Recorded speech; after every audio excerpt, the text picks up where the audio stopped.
Greetings all, and welcome back to Globbits Gaming Channel. This video, or series of videos should I say, is going to be a playthrough of a game called Subnautica. Now, I've been asked by several members of the Globbits Gaming community if I would be so kind as to do a playthrough. So what my plan is to do several episodes, see how things are welcomed within the channel. If it's something you'd like to see, hit like down below and put your comments in. I'm going to do a suggestion poll as well, where we go through the as we go through the episodes. If there's anything that you guys think I should do, that you want me to go and find, or you want me to try, feel free. I'm going to be concentrating mainly on the story and giving you a brief insight into what the game actually is. I will recommend, however, if you have not played this game, it is worth every penny. I completed it a couple of days back. I only play on survival. I won't play this on any other setting. I don't believe in there's no point playing it unless you're playing it on survival. And the brutal setting is ridiculous. So we'll get into it, show you the basics of the game. There's a bit of an intro, and then we'll see where we go from there. So let's start. So what we're going to do first, this is my completed playthrough. I'm going to delete it. Happy days. Oh, that took ages, as you saw there. Okay, so starting the game. You get to choose which level you want to play at. Freedom is basically where you have oxygen and health. That's all you've got to worry about. I always play on survival because you have to worry about hunger and thirst. You basically have to eat fishes and drink water and stuff like that. It's a really, really good method of playing it because it's not just a case of running around and trying not to get killed. Hardcore, nah. Permadeath sucks ass. And you don't get any O2 warnings, which I need. Creative is just where you go and build stuff and just... yeah. Okay, so what is this game? Well, intro will probably be explaining a little bit about it more than better than what I can. So let's start. Yeah, just to give you a little heads up, the loading screen takes forever in this game. That ship there, that big spacey thing with the bloody great big holes in it, is the Aurora. We're going to learn a lot about her throughout the playthrough. Basically, she's travelling through space for some fantastically weird reason. As you can see on the side, it's actually on the lower engine cowling. Basically, the game is set way in the future, and this ship has had some dirty, great fucking holes punched in it. One of the engines isn't particularly working very well, and it seems to be making a rapidly unplanned descent onto what looks like an ocean world.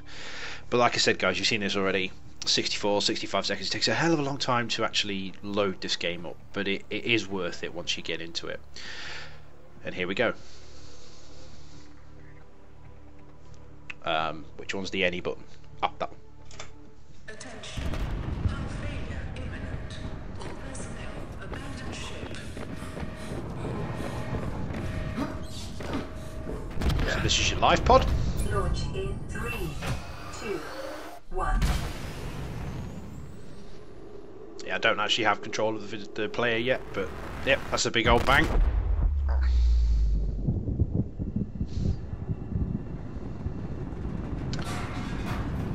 Oh, in the floating inanimate objects. Yeah, this is going to sting.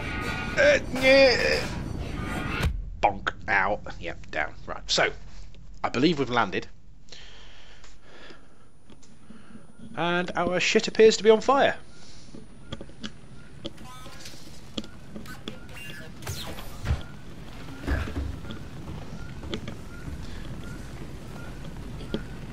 Okay, so our shit's on fire. I have control. Fire extinguisher. Aha! Squirty, squirty. Ah! Yeah, most things are done by the mouse controls and keyboard on this, and that appears to be everything out. Fantastic.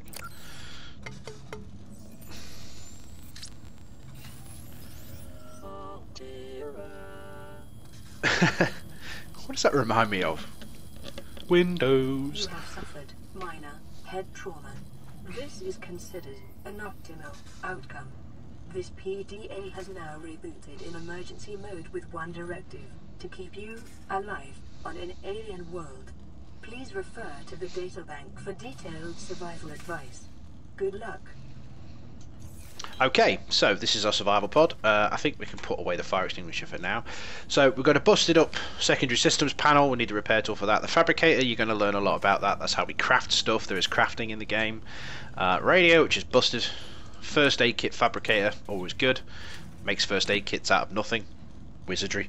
And we have a storage container containing food, water, and some flares, which I don't really use, but there you go. What we'll do is we'll put the fire extinguisher in there because we don't need it. So basically, let's go upstairs. This is our little pod. We'll be using it for a while. Let's go and have a look at the world.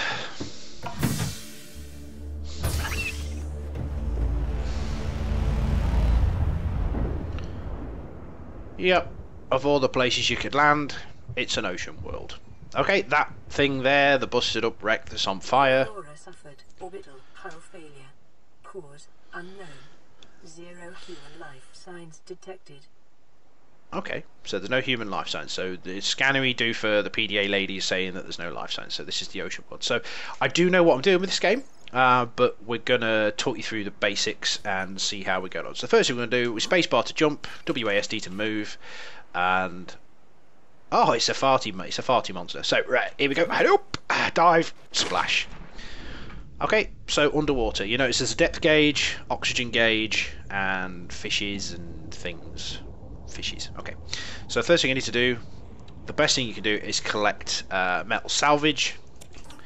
That can be turned into titanium. The principal metal crafting material is titanium in this game, so let's collect a few of these up. Don't need too many because we've got limited inventory space. I think 4 should be enough. And as you notice, my oxygen is running really low, so I've got to go back to the surface. It's funny how I found this quite amusing when I first started playing this. I noticed that you are on an alien world. You were in a science vessel, yet you're jumped off your big, massive science vessel that travels the universe and all that kind of shenanigans, wearing a pair of flippers. Anyway, so you notice on the left-hand side we've got our health meter, which is the red one, the food meter, which is yellow, and the blue one, which is the water meter. Basically, you need to keep those full, or it's a very unexpected end.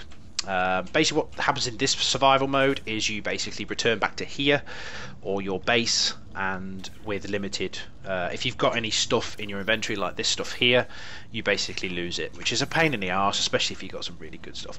So, fabricator, we can turn it into titanium, which is the basic building material. Okay, so it recycles the metal salvage into titanium. And then I can craft various objects and vehicles and things from it. So the first thing I need to build myself is a standard oxygen tank. It's a standard thing you buy, you craft, sorry, and if you noticed on there, it makes a... gives me 75 seconds worth of oxygen, which is a little bit longer to stay underwater, which is always good. You can also make lockers and stuff. Don't make these guys, they're pointless. Okay, this is what we need to be working towards. The first thing we actually need, to be honest with you, is a scanner. So we need a battery, and we also need a repair tool. So what I'm going to do, I'm going to craft myself a... what do I need first? Let's go and get materials for a scanner and a knife. So for a scanner, okay, I need a battery, which is an AS2 atmosphere 1 copper, and for the knife I need silicon rubber, which is made from creepvine seed clusters. Okay, so that's our mission for now. Get out of the way, fishies. Hello. Right, so acid mushrooms are mushroomy type things that contain acid, I presume. These things over here. You notice we can stay under a little bit longer than what we normally can. You'll also find these nodes on the side as well. It's a good idea if you break them, because you get copper. An essential component of all powered equipment. Your probability of survival has just increased to unlikely.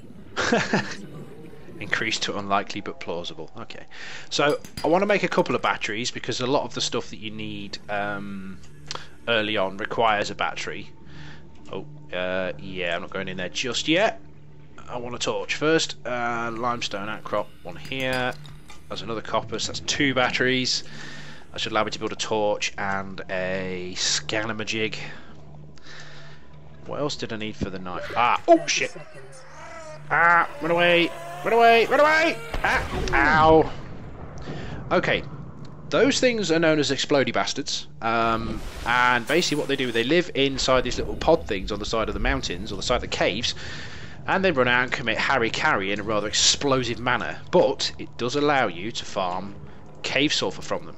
Very, very useful, because you need it for the repair tool. So you kind of have to take the hit in the early game. Once you get later on, you get better upgraded fins and stuff, you can actually outrun them, but at the moment we can't. So, I've got enough for a battery. and I believe I've got enough copper for... Oh no, I need silicon rubber, don't I? Okay, silicon rubber is made from these kelpie things over here.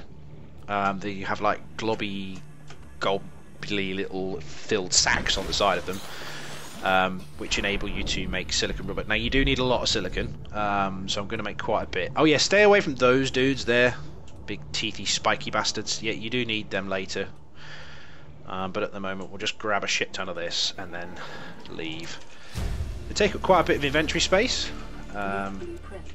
as you'll see, but you do need them. Let's get to the surface before we drown, because drowning is bad. Very short playthrough. Let's get back to the pod. I'm not going to edit this game too much. I probably will edit out quite a lot of the really long swims. There are some quite long swims in this game. There's stuff like way off in the distance, like kilometres apart, that you do need to go to and look for. I do kind of know my way around the map, so I will try and endeavour to sort of like shorten the... I've actually spawned in a really good spot here. This is really deep. This is actually pretty good. Last time I spawned over there somewhere in the shallows and it was shit. Okay, so what we're going to do now is we're going to have a look at crafting. So we're going to make some silicon rubber. Make quite a lot of this, just to backflow. We'll make some lubricant as well because we do need that later. Giggity. Is essential in construction of vehicles and power plants. So that's the silicon done. We now need to make a battery. We'll make 2 of those. And it also then brings up blueprints that you can make power cells. Power cells are needed to power the really big machinery later on. Don't make these straight away. You can't unmake them. In previous versions you could, but you can't anymore. Oh, flippers. Fins, sorry. Not flippers. My scuba diving pals are turning over in the graves. Yeah, we'll make a set of fins because they make us swim quicker. The fabricator draws from available data to provide environment-appropriate equipment using locally available materials. For your safety, this setting cannot be overridden. Going to make a repair tool, which is really, really, really useful. Helps you fix shit. A scanamajig. And a survival knife. Synthesize blueprints from salvage technology and to record alien biological data. Weapons were removed from standard survival blueprints following the massacre on Abraxas Prime. The knife remains the only exception. Okay, so they stopped using weapons, went all pacifist on us and kept making knives. So that's what we've done so far. So let's have a look at the PDA. Quite a bit of material. I'm going to put the scanner in slot 1, the repair tool slot 2, and the knife in slot 3. So the first thing we're going to do is we're going to fix the pod, put it back together. Lifepod secondary systems online, running full environment diagnostic and outputting results to databank. And we'll fix the radio. Radio is where you get quite a lot of messages for the story. Useful bit of kit. This is Aurora. Distress signal received. Rescue operation will be dispatched to your location in 9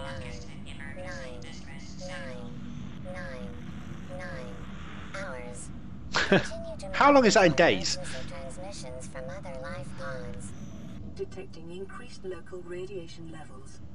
Trend is consistent with damage to the Aurora's drive core sustained during planet fall. Right. Next problem we've got is I can't see shit. So you've got 2 options here. I mean, the first one I'd like to do is build a torch, really. What does a torch actually require? A battery and glass. So what we need to do for glass is we need to find quartz. Which is going to be really, really hard in the dark. So what I'm going to do, I'm going to go scan some stuff. Alright, so let's grab a creature, a bladderfish, and you scan it.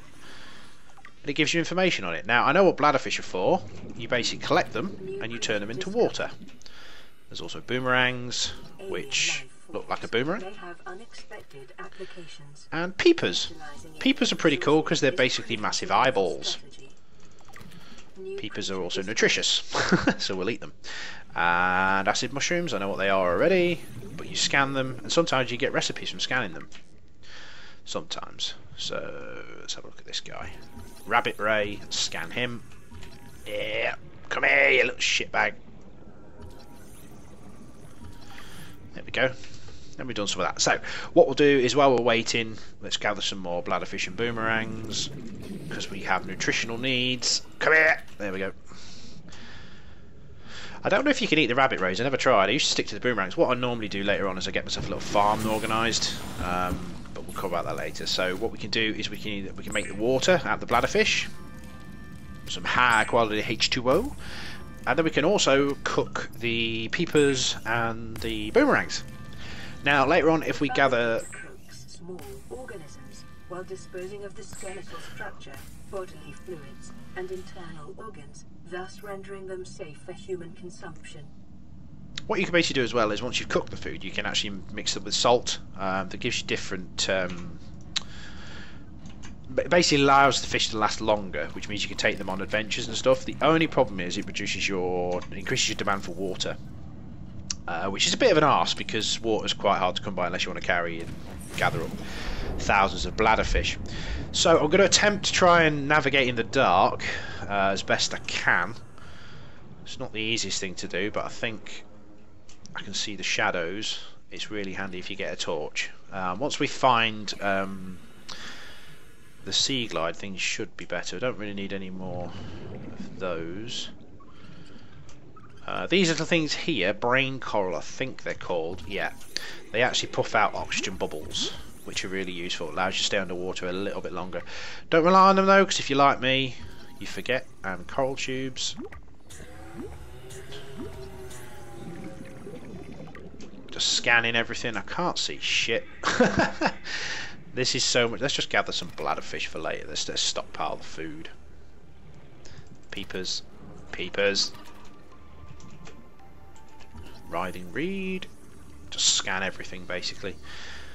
Gives you a bit of an idea. And what you can do is you can basically read what you've scanned in here.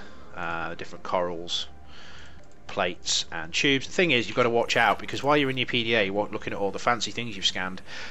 Yeah, you kind of drown at the same time. I've drowned a few times in this thanks to extensive reading. So we don't need to eat anymore. In fact, I made a bit of a mistake here. What I need to do is go and find some salt if I can find it.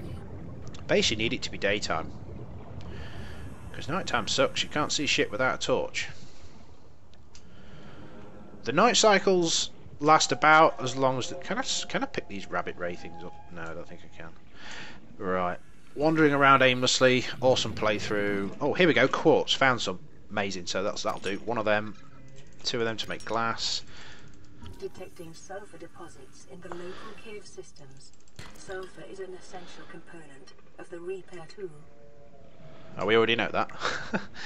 So that'll make us one thing of gas. You've got to be careful of the farty creatures because those bulbousy things at the back, yeah, they eject gas pods and they blow up and kill you. They basically kill you with fart bombs, which is brilliant. You found that out the hard way.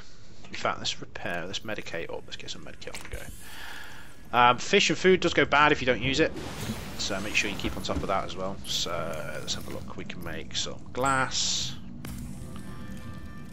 And then we need a battery. There we go, we've already got the battery. And we've made a torch. Yay, just in time for it to be fucking daylight. Okay, so that gives us an advantage because now it's turning into daylight. We can actually go looking for some of the things that we actually need. So I'm going to go for a bit of a swim around, see if I can find things. Coral tubes are useful. Later on you can use them to make water. Don't ask me why. And salt.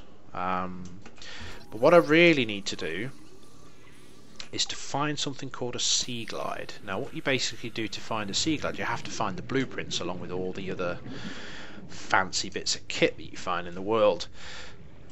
Any constructor parts and all this, basically they've been blown off the Aurora and they've landed on the surface somewhere, so you have to go and find them. They're quite difficult to locate initially because you swim very slowly and you don't really want to go too far from your life pod because you'll end up getting dead. One thing I do need to do with the knife is gather some of these table corals. You use them to make computer chips later on. Just gather 4 of those because it's 2 and then some gold, I think. Let's do a bit of spelunking under here and have a look. See what we can find. Awesome. Oh, fucking hell, it's a farty monster again. Shit. Shit. Ow. Motherfuckers. Right, okay. Not a problem. We can take the hit. Grab some more cave sulfur. Possibly useful for stuff later. Fuck! Ah! Fuck off! You see, this is why the medkit fabricator is useful. Right, we need oxygen before we go down there again. Back to the surface, and let's go and have a bit more of a look around. Let's get the torch out. Yeah, he's just inspecting it. Yes, mate, it's a light. Fantastic. Copper's good. Creature eggs I'm not really going to worry about too much. We'll worry about those later. Oh, fucking hell. And there's another one there. Right, the next hit's going to kill me, so fuck this noise. Let's go and back to the surface. Yeah, one of the dangers of caves and shit, you get the farty monsters. So where's the Aurora? There. I want to go this way. I think the blueprints are this way, if I remember rightly. Now, the thing is about this game, I'm not 100% sure. Somebody can correct me on this if I'm wrong. But I do believe that the spawns are random for the items. There are certain areas where they spawn. But I think the spawn is random itself. There's certain areas called wrecks of the Aurora that basically you find. Oh, there's a Gary fish. Hello, Gary fish. Why a Gary fish? Why not a Peter fish?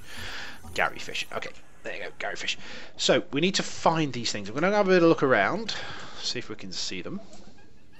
More metal salvage. Don't really need that yet. Loads of bladderfish. Yeah, the shallows are the safest area.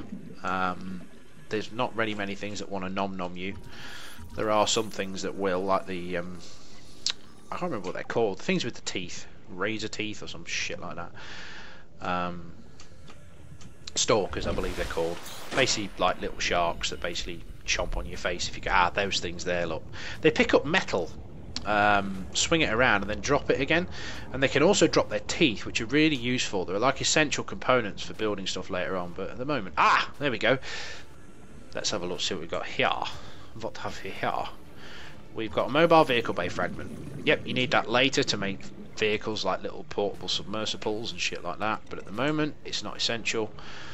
I think we need to stick to the shallows for now.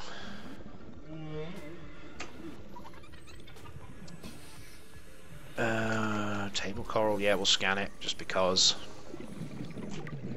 I'm going to keep the episodes to about half an hour each, guys. Do several at a time in batches and then release them every other day or so, or whatever. See how things go. I believe that my YouTube channel has actually been demonetized as well due to the changes with YouTube, which is amazing. So I'm no longer getting any pennies for the YouTube channel, which kind of sucks. But then again, I'm not in this for the money because I do it because I enjoy doing it. Let's keep looking around. Metal salvage. You don't actually, when you get later on in the game, you know, I've played this game like 20 hours worth and I got nearly every vehicle and every item in the game. You really don't understand how slow you are to start with and how vulnerable you are. Aha, what have we here? Or salvage. I think this is, yeah, grav trap. Yep. No idea what these are for, never use them. And there's the kiddie we want, the sea glide. How many fragments of a sea glide do I need? 2. Please tell me it's here. Yes! We have a sea glide.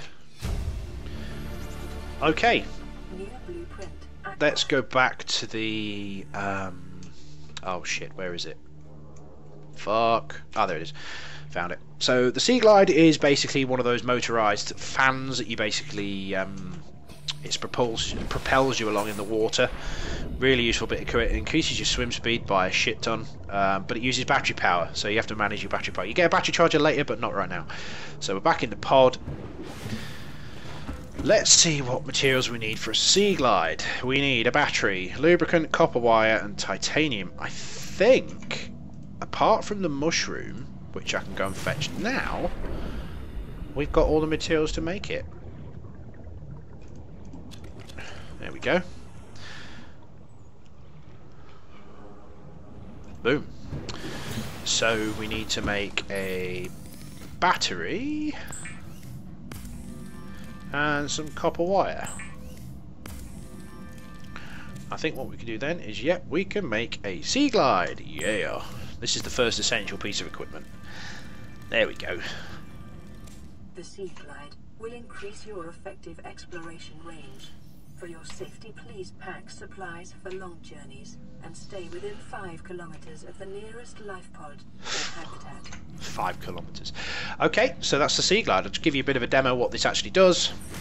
Basically allows you to drive around at a bit more of a speed, and more importantly, it's got a freaking headlight, which means we can swim around in the dark, which is even better, and increases swim speed by no end. You notice that it uses power, but it is what it is. So what we'll do is we'll play the radio message and see where they're sending us next. Receiving pre-recorded distress call, laying back. This is LifePod 3, uploading our coordinates. We're plugging some holes in our emergency Sea Glide, so if we're late for the rendezvous, don't panic. Also, don't go home without us. Seriously. 3 out. Signal location uploaded to PDA. So what that means is that apparently there's survivors. Now the PDA uploads the location. So this shows us all of our things. I think we also get a marker, so we can actually see where the life pod actually is. If I scan around, might be able to find it as a marker somewhere. Photos, markers, signal of thing. Yeah, life shallows reported their Sea Glide damaged. They must be quite... there we go. So it's 396 metres away, and it's in the shallows. Now, I think this is where you get the blueprints for the Sea Glide, but I found them already. But what we'll do is we'll call the episode there, and we'll go and check out Life Pod 3 in the next episode. So this is Subnautica, episode 1. Going to be a series. I'm actually finding it quite easy to record this. I do actually quite love this game. So, there's another radio message. We'll answer that. We'll go do that next episode, and then we'll answer the next radio message. Take care, guys, and I'll catch you next time. Bye now.